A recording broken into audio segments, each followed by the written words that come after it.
Guys, what do I do?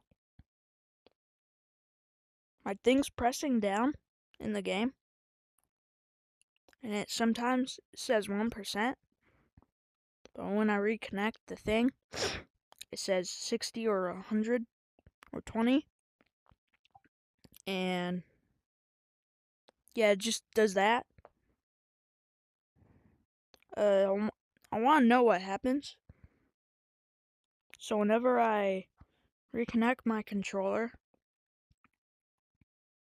here, hold on.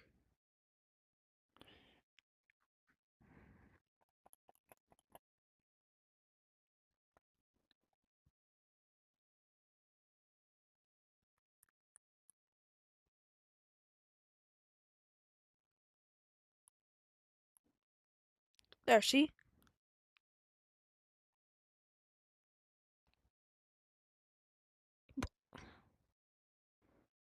Why does it keep on doing that?